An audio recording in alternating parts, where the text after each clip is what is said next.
Bonjour à tous et bienvenue dans Smart Bourse. Smart Bourse, votre rendez-vous bourse 2 fois par jour en direct sur Bismart à 12h30. Tout d'abord, une demi-heure pour prendre le pouls de la tendance à la mi-journée avant la grande édition du soir.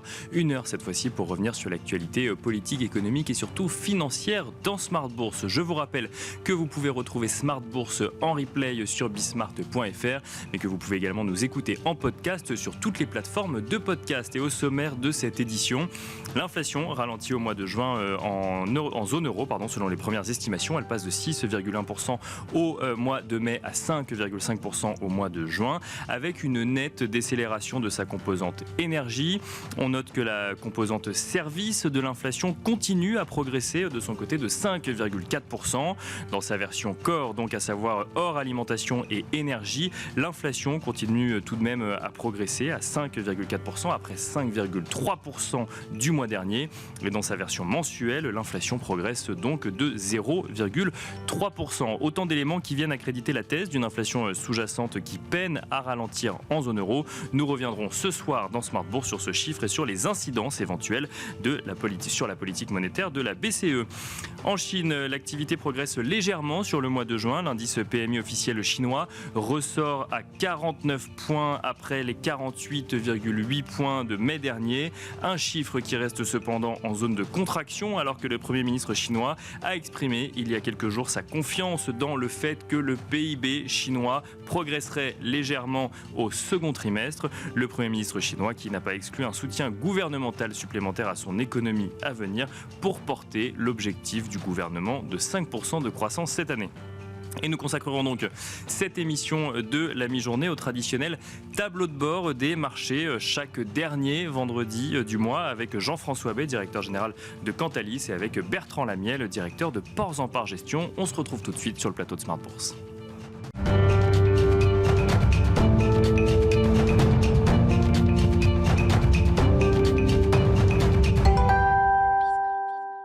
Et nous commençons avec la première partie de Smart Bourse à la mi-journée. Nous allons tenter de comprendre quels ont été les flux de collecte en Europe sur les marchés financiers. Et pour en parler, nous avons le plaisir d'accueillir Jean-François Bay. Bonjour Jean-François Bay. Oui, bonjour Nicolas.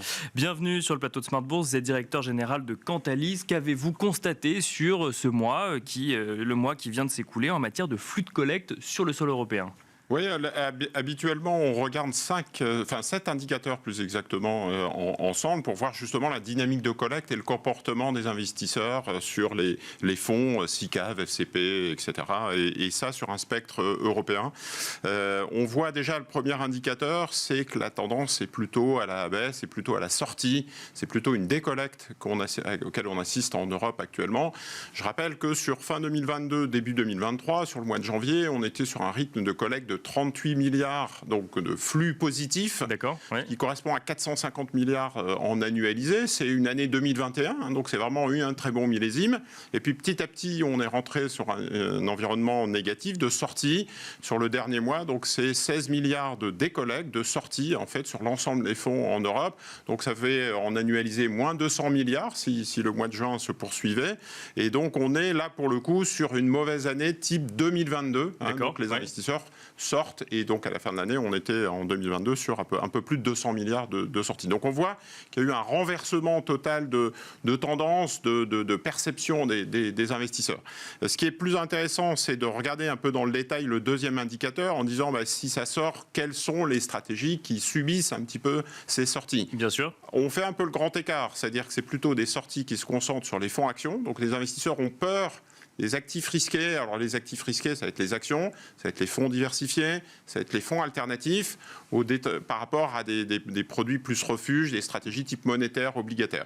Donc le deuxième indicateur montre très clairement ce grand écart, une dichotomie entre je sors à peu près 8 milliards sur le dernier mois sur des fonds actions, et j'ai plutôt 4 milliards sur des fonds diversifiés et sur des fonds alternatifs, et plutôt une entrée sur des fonds obligataires. Donc 8 milliards qui sortent des marchés actions actions ou des fonds actions ce mois-ci, après des mois où on avait connu aussi des décollectes sur les fonds actions. Exactement, donc ça s'est accéléré, hein. C'était de l'ordre de 6-7 milliards sur les derniers mois, avril-mai, et là on est plutôt sur 8 milliards. Donc on voit que ça s'accélère.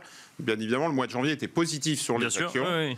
On s'en souvient. Donc c'est un petit peu ce refroidissement, je veux dire, cet effet un peu orthogonal qui surprend un peu les investisseurs. Je pense qu'il y a deux raisons majeures, mais Bertrand Lamiel en parlera mieux que moi. Il y a d'une part des investisseurs qui commencent à se rendre compte que la récession, on parle de ralentissement de récession, ce qui ne favorise pas les actifs risqués. Bien sûr, oui. Et d'autre part, on parle de maîtrise de l'inflation, hein, on l'a évoqué ensemble, l'inflation en France à 4,5, l'inflation en zone euro à 5,5, qui était à 6,5 il y a encore un mois. Donc on voit un ralentissement de cet effet inflationniste qui a plutôt tendance à intéresser, à inciter à investir sur des taux qui sont sur des niveaux assez élevés. Donc on se dit, si effectivement il y a récession et baisse de l'inflation, je vais plutôt me tourner vers des stratégies obligataires. Et c'est un peu le TINA, mais à la sauce obligataire. Hein. D'accord. Alternative. Parce qu'on évoquait l'effet Tara aussi, effectivement, pour expliquer le fait que face aux actions, il y avait d'autres possibilités, reasonable alternative. Là, on est plutôt sur un TINA à l'envers, mais... Exactement. Il y avait TINA Equity. Oui. J'ai pas d'autre possibilité que d'investir sur les actions, les taux étant négatifs. Aujourd'hui, j'ai un TINA sur les obligations en disant... C'est pas tellement intéressant d'investir sur les autres classes d'actifs. Le placement privilégié, c'est le rendement obligataire. Je rappelle que sur les taux 10 ans français, on doit être à 3%. D'accord.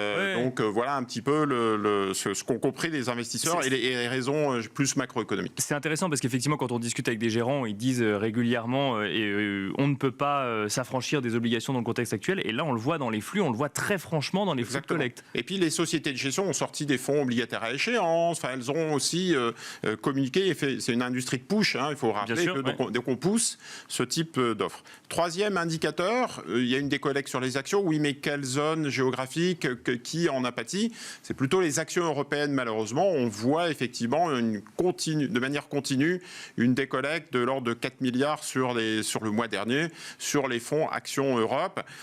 Plutôt une collecte sur certains marchés émergents, certains marchés actions US, les actions monde aussi qui résistent bien. Donc les investisseurs vont sur les grands indices mondiaux et sortent de l'Europe. L'Europe aussi, je pense que pâtit un petit peu de la guerre en Ukraine. Enfin, il y a des inquiétudes pour l'ensemble des investisseurs qui sont encore présents et qui n'incitent pas à prendre des risques. Quatrième indicateur que l'on suit ensemble, c'est petite et moyenne valeur versus grande valeur. Bien sûr. C'est plutôt, là encore, un environnement qui est pas très propice aux petites et moyennes valeurs, qui continue à décollecter.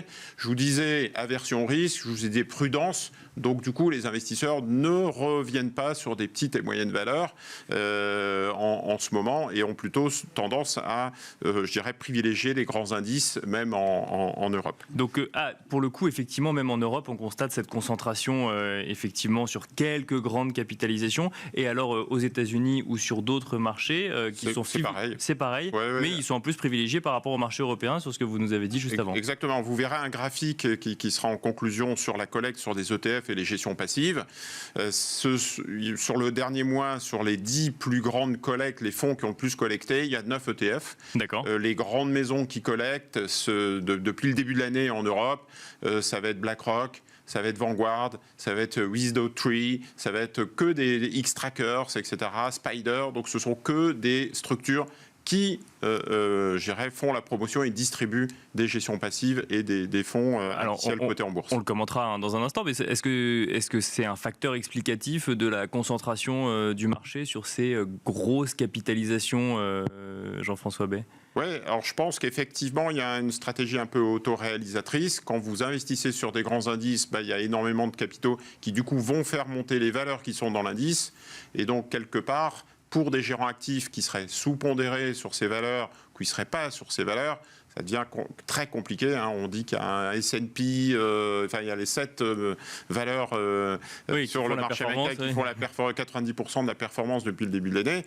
Donc forcément, si vous n'êtes pas sur ces 7 valeurs, et c'est pareil sur le CAC 40 et sur les grands indices européens, donc c'est très compliqué pour les gérants actifs. Et du coup, l'investisseur regarde les performances dans Cantalis depuis le début de l'année et il voit que les fonds actifs ont du mal C'est Bien logique sûr, parce ouais. qu'ils sont sous-pondérés. Et donc, du coup, ils apportent leurs capitaux sur ces ETF. Et on a l'effet boule de neige qui est en taux entretenu jusqu'au moment où il y aura quelques déboires. Donc, c'est pour ça qu'il faut faire attention. Donc, ce moment des small et mid cap annoncé depuis plusieurs semaines ou plusieurs mois, on ne le voit pas encore dans la collecte aujourd'hui. Exactement.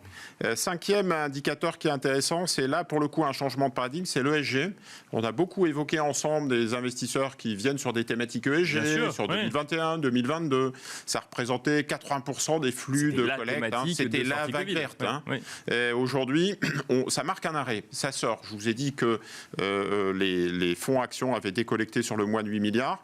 C'est moins 10 milliards sur les fonds ISR, plus 2 milliards sur les fonds non ISR. C'est-à-dire qu'il y a à la fois...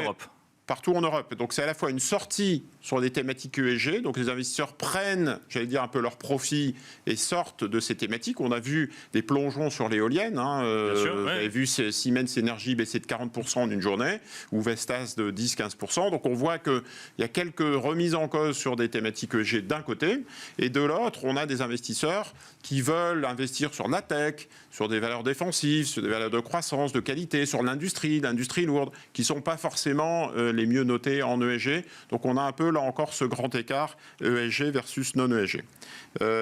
Sixième élément, c'est les fonds flexibles, les fonds patrimoniaux. Bien sûr, oui.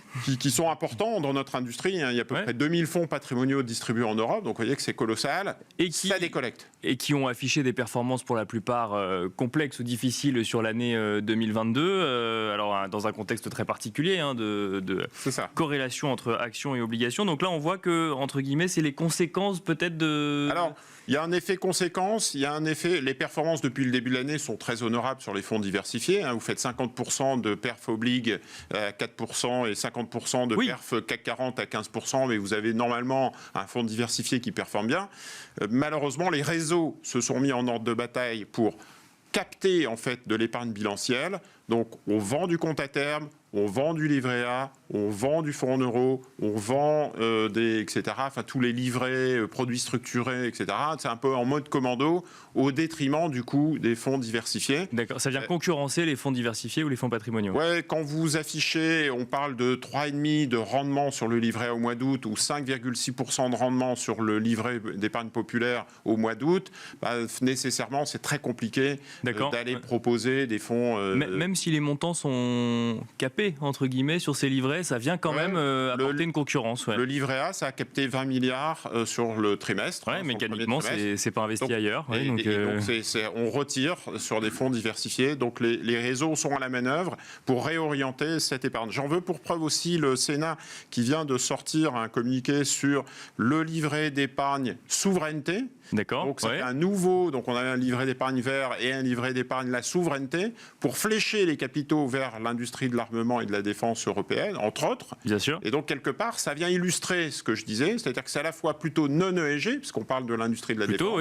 et c'est à la fois un livret d'épargne populaire, donc pour capter et drainer des capitaux très rapidement. Je pense que ça sera au détriment des fonds type prudents, diversifiés, enfin des placements d'attente qu'on a pu stocker en période Covid. En termes de chiffres, du coup, la décollecte se chiffre à combien sur les fonds patrimoniaux ? C'est de l'ordre de 3 milliards sur les fonds patrimoniaux sur le mois. D'accord. Donc c'est pas neutre, on doit être à 30 milliards de décollecte depuis le début de l'année. Ah oui, c'est effectivement pas neutre. En Europe, effectivement, mais c'est pas colossal. Neutre. Et tout le monde, j'allais dire, pâtit un petit peu. Les gros blockbusters qu'on a en tête, les Carmignac Patrimoine, Pimco, etc., font les frais un peu de ces sorties. Et donc c'est assez compliqué. Les maisons de gestion qui en France tirent leur épingle du jeu, ce sont des maisons de gestion qui sont spécialisées sur les taux et les obligues et qui ont sorti des fonds obligataires à échéance ou des produits spécifiques obligataires. J'ai en tête Rothschild, Lazard, Palatine, etc., qui, j'allais dire, ont une image crédit, gestion crédit, investment grade, high yield, et qui ont une expertise sur ces stratégies obligataires. Ce sont les seuls qui ont réussi à avoir un bon début d'année, un bon premier semestre. Et pour finir, du coup, ces fameux ETF qu'on retrouve dans le top 10. Voilà, c'était un peu en conclusion, que ce soit sur le mois de juin ou sur depuis le début de l'année. En dehors des placements ETF, c'est très compliqué. Et donc, ce sont des ETF sur des grands indices mondiaux. On retrouve le MSCI World, on trouve des marchés des MSCI émergents, All Countries. On retrouve aussi beaucoup de marchés américains. D'accord. Donc sur le Nasdaq, sur le S&P 500. C'est très compliqué pour les gérants actifs de faire leur place, de faire la place sur cet environnement de flux qui se concentre sur des indices. Et puis, j'allais dire, on retrouve un petit peu le phénomène de produits de campagne, j'allais dire, un peu tactique que j'évoquais à l'instant. Il y a peut-être aussi une saisonnalité. On est au mois de mai, on est au mois de juin. On rentre dans l'été, j'ai pas envie de faire grand-chose, j'ai pas envie de me casser la tête. Si à un moment donné, je me laisse porter sur les grands indices et je verrai plus clair au mois de septembre-octobre. Je ferai peut-être du fondamental en septembre-octobre, mais pour l'instant, j'ai pas de news, les résultats sont sortis, j'ai pas grand-chose à attendre. Et donc, soit je suis absent, soit, si je suis présent, c'est autour de grands indices. Un mot en une minute peut-être. Alors je vois dans le top 10 des fonds actions, on a un indice MSCI Japan qui vient porter effectivement ce qu'on voit depuis le début de l'année, cette performance du Nikkei depuis le début de l'année qui, quand je regardais hier, était un peu en dessous de 30% de performance depuis le début de l'année. On doit être à 28% depuis le début de l'année. Le Japon revient dans les allocations. Je pense que c'est un mouvement plus institutionnel de gérants de fonds, de banquiers privés, que retail, l'investisseur particulier, n'investit pas ou très peu en direct sur le marché japonais. Donc c'est un peu un effet d'aubaine de la part des gérants de fonds ou des allocations de gérants privés sur un marché japonais qui avait été un petit peu massacré et qui apporte énormément de diversification dans une allocation européenne. C'est un des marchés qui diversifie le plus dans des allocations, qui est le moins corrélé, on va dire, aux actions européennes. Et qu'il faudra suivre du coup sur la deuxième partie de l'année. Merci beaucoup Jean-François Bay, directeur général de Cantalis, pour cet état des lieux des flux de collecte en Europe. On se retrouve tout de suite dans la deuxième partie de Smart Bourse.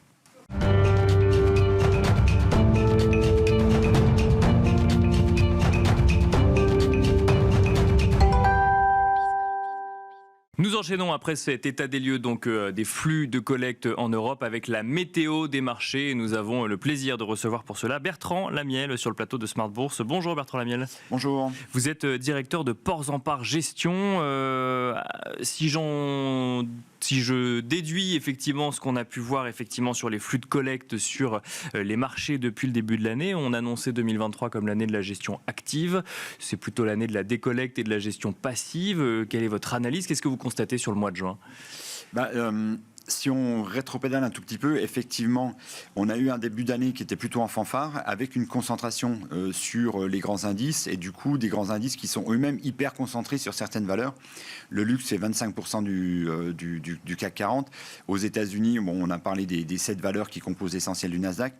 Donc forcément, une gestion active face à ça, au mieux, elle s'aligne, mais c'est difficile d'aller mettre 30, 40, 50% de luxe. Enfin, avoir un portefeuille concentré sur une seule thématique, c'est quand même très dangereux. Bien sûr. Donc forcément, c'était compliqué. Là, sur le mois de avril, mai, juin, on a eu quand même un tassement des performances sur le luxe. Il y avait les incertitudes sur la Chine. Ouais. Donc on est peut-être sur un moment à la 2015-2016 où on avait eu un premier grosse inquiétude sur la Chine, et on avait vu à ce moment-là le luxe qui était véritablement stoppé dans son arrêt. On est peut-être en train de revivre ce moment-là. Du coup, ça laisse de la place pour voir arriver d'autres valeurs, d'autres secteurs.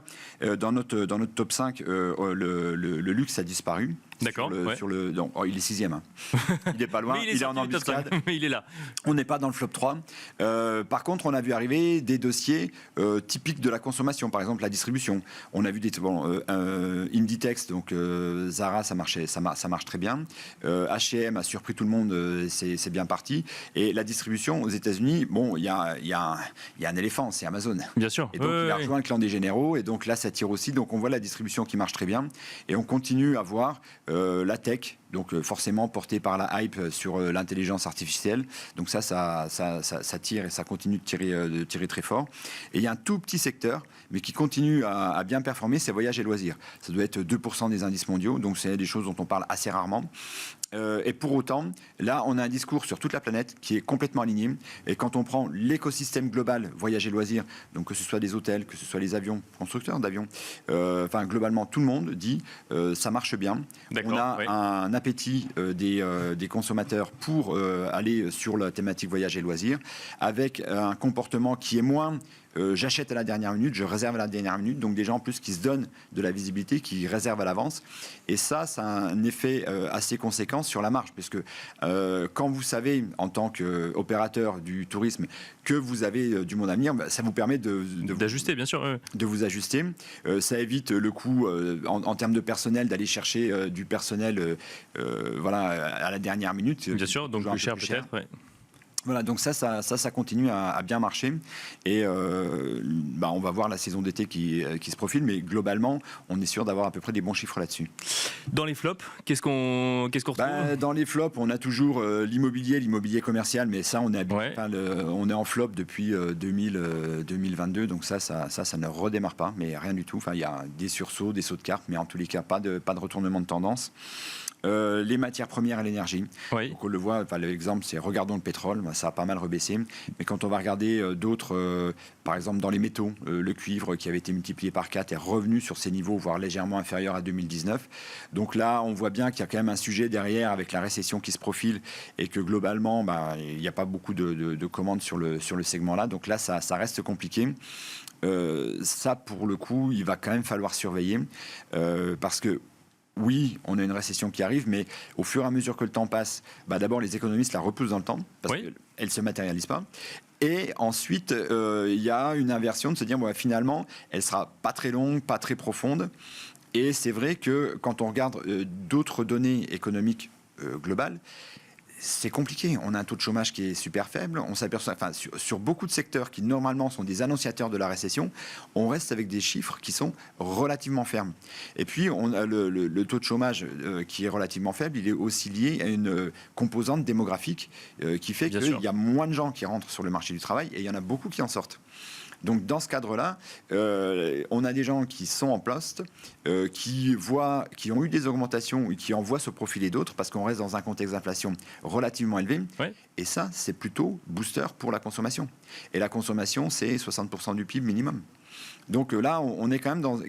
C'est ça qui rend l'analyse un peu difficile avec ce qu'on a eu dans le passé, parce que on a une banque on n'a pas les mêmes données, pas le même contexte, effectivement. On a une banque centrale qui monte les taux pour combattre l'inflation et qui va jusqu'à potentiellement créer une récession demain. Bien sûr. Ce qui n'était jamais le cas. D'habitude, on avait des banques centrales qui montaient les taux parce qu'on avait une économie qui était en train de s'emballer, mais il n'y avait pas de récession. Alors, ça pouvait, à la fin, la montée de taux trop créer une récession, mais en tous les cas, dans cette période de montée de taux, on ne parlait pas de récession. Et c'est là où c'est compliqué, c'est probablement aussi ce qui brouille la vision pour les investisseurs qui se mettent, par exemple, sur le mois-ci, qui ont dégagé globalement la santé, l'agroalimentaire et les télécoms, donc ils sont plutôt du défensif, qui ont perdu de l'ordre de 4 à 6% sur le mois, et qui sont allés chercher du risque de l'autre côté, mais pour autant dans un mouvement de décollecte, et sans aller chercher sur les mid et les small cap. Donc il y a quand même un petit peu de prise de risque, mais très ciblée. Il y a de la prise de risque, mais très ciblée, probablement avec cette logique, c'est liquide, je peux sortir rapidement, donc je prends du risque, mais pas encore avec la volonté de m'engager dans la durée. On était, petite remarque, on était dans un phénomène de banque centrale qui, a priori, était en mode pause. Et on se rend compte que finalement, elles ont toujours les deux pieds sur le frein, à la fois hausse des taux et diminution du bilan. Donc, ce qui fait que ça redonne un peu d'inquiétude aux investisseurs qui sont un peu rattrapés en fait par ces déclarations de banque centrale. On a Christine Lagarde récemment. Donc, du coup, ça incite pas à prendre du risque. Donc, on voit qu'on est un petit peu entre les deux. Le CAC 40 doit faire 7003 depuis plusieurs mois et le taux 10 ans américain doit être à 3,81 depuis plusieurs mois. On est un peu en lévitation, en stand-by sur l'ensemble des marchés. Bertrand Lamiel, un mot sur la participation. Justement, on a parlé de la collecte. Vous constatez là aussi que la participation est en recul sur les marchés ? Oui, alors on a toujours donc la participation, c'est le nombre de titres le pourcentage de titres qui sont en tendance haussière déclarée. Et on reste sur des niveaux très faibles. On était remonté à 25-30, on est redescendu à 21. Enfin, on voit que ça a du mal à enclencher. Et ça traduit aussi le fait que pour avoir, normalement dans un marché haussier bien installé, on a une participation qui est très largement supérieure à 50%. Oui. dans les périodes de tension et au moment où on va repartir en tendance baissière, on peut même monter à 90%. D'accord. Donc vous voyez bien que 20 ou 30, c'est quand même très faible. Et en fait, c'est une autre façon de regarder cette concentration sur les grandes capis. Parce que sur les grandes capis, la participation, elle est déjà à 50%. Par contre, effectivement, sur la classe des capitalisations moyennes et des petites capitalisations, là, on est sur des participations très faibles. C'est-à-dire que les investisseurs se concentrent sur la partie haute de la cote. Donc, hors méga cap, le marché est en pause, c'est ce qu'il faut comprendre? Exactement. Et en dessous, ils vont pas chercher. Et c'est là où le ressort continue de se tendre. Parce que pour le coup, quand on regarde les fondamentaux, quand on regarde les perspectives et quand on regarde la valorisation, on a des perspectives de croissance plus fortes sur le segment des petites et des moyennes capitalisations et des niveaux de valorisation très largement inférieurs aux grandes capis. Et donc, quand on regarde cet écart, on est sur une moyenne plus 2 écarts types. Donc, je veux dire, là, à un moment donné, ça va se retourner. Enfin, je n'imagine pas on ne pourra pas continuer à aller à cette vitesse-là. Reprenons le luxe. On a des performances de l'ordre de 30% sur l'année, avec des niveaux de valorisation qui sont extrêmement tendus.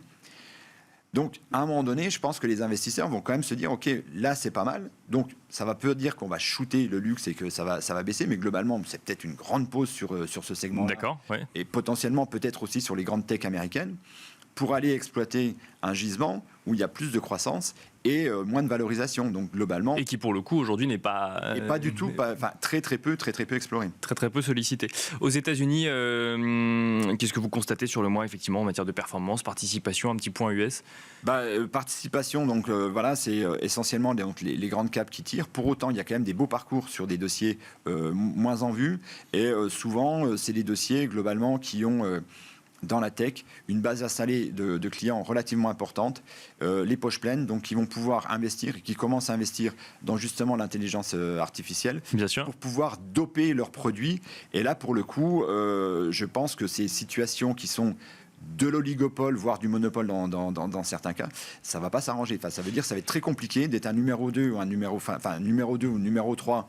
Derrière, par exemple, un géant comme Adobe avec donc les PDF qu'on connaît, mais aussi les Photoshop, s'ils remettent une couche, et c'est ce qu'ils sont en train de faire d'intelligence artificielle derrière, le produit va devenir encore plus smart, encore plus facile à utiliser pour les utilisateurs. Bien sûr, ouais. Donc si vous êtes derrière en challenger, là pour le coup, ça va être très compliqué de venir les déloger. Donc ce qui explique aussi que on va avoir probablement encore une concentration des investissements sur ce type de valeur, et que pour l'instant, le marché ne va continuer probablement à ne pas regarder la case valorisation. 2023 aurait pu être l'année de la value. Ce sera finalement le retour de la croissance, Bertrand Lamiel? Il y a match. Il y a match, ouais, c'est ça. Oui, alors il faudra voir justement quand on va descendre sur les mid et les small caps, où on va plutôt trouver des valeurs de croissance. C'est des sociétés qui n'ont pas encore complètement embrassé tout leur marché, donc qui ont des flux de croissance, des croissances de chiffre d'affaires qui sont généralement plus grands que les valeurs de grande capitalisation. Donc oui, effectivement, alors, il y a des choses très bien dans la value qui peuvent performer, mais il est probable que sur un indice value versus grosse, on va revenir une tendance sur la croissance. Donc si je comprends bien, une année difficile ou en tout cas constatée à mi-parcours pour la gestion active, mais l'expertise du stock picker reste plus que jamais nécessaire dans un marché comme celui-là. Dans un deuxième moment, si on se dit que les grandes valeurs calent parce que globalement ça commence à être cher et il y a une performance qui est déjà extrêmement honorable depuis le début de l'année, oui, il faudra aller chercher en dessous, et ça c'est des valeurs qui ne sont pas dans les indices, et là normalement la gestion active doit pouvoir faire la différence, mais bon, pour l'instant, c'est un vœu. Il va encore falloir que ça. Bien sûr. Et d'éviter les bulles, on l'a vu avec l'ESG, l'éolien. Enfin, il y a une... Oui. Donc il y a des accidents. Hein. Il y a plein de choses qui sont intéressantes avec un véritable potentiel. Il manque juste l'étincelle pour que ça puisse partir. Mais après un bon premier semestre, statistiquement, on a toujours un bon deuxième semestre. Pas forcément aussi fort en termes de performance, mais statistiquement, ça continue à monter sur la deuxième partie de l'année. Merci beaucoup, messieurs. Merci Bertrand Lamiel, directeur de Ports en Part Gestion, pour cette météo des marchés. Merci à vous de nous avoir suivis. Je vous donne rendez-vous ce soir à 17h en direct pour la grande édition de Smart Bourse.